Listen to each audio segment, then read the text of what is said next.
ఒక్క కాంగ్రెస్ పార్టీ మాత్రమే ఈరోజు ప్రజల పక్షాన నిలబడింది, బీజేపీని ఎదిరిస్తుంది. కేంద్రంలో రాహుల్ గాంధీ గారు కొట్లాడుతున్నారు, రాష్ట్రంలో మేము కొట్లాడుతున్నాం. ప్రజల పక్షాన నిలబడ్డాం, ప్రజల పక్షాన కొట్లాడుతున్నాం.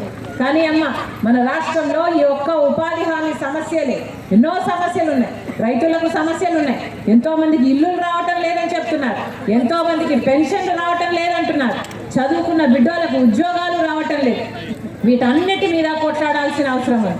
వీటన్నిటి మీద కాంగ్రెస్ పార్టీ మీ తరఫున కొట్లాడడానికి మేము సిద్ధంగా ఉన్నాం. కానీ మా వెనకాల మీరు ఉండాల్సిన అవసరం ఉంది. మీరే కనుక లేకపోతే మేము ముందుకు వెళ్ళలేము. అందుకే చెప్తున్నా, మళ్ళీ కాంగ్రెస్ పార్టీ ఆదరించండి, హస్తం గుర్తుని మళ్ళీ ఆదరించండి. కాంగ్రెస్ పార్టీ వస్తేనే ప్రజలకు మేలు జరుగుతుంది. ఎందుకంటే రాజశేఖర్ రెడ్డి గారు కాంగ్రెస్ పార్టీ నాయకుడు. ఈ హస్తం గుర్తు, ఈ కాంగ్రెస్ పార్టీ రాజశేఖర్ రెడ్డి గారి పార్టీ. హస్తం గుర్తు కాంగ్రెస్ పార్టీ తరఫున రాజశేఖర్ రెడ్డి గారు ఎన్నో అద్భుతమైన పథకాలను తీసుకొచ్చారు.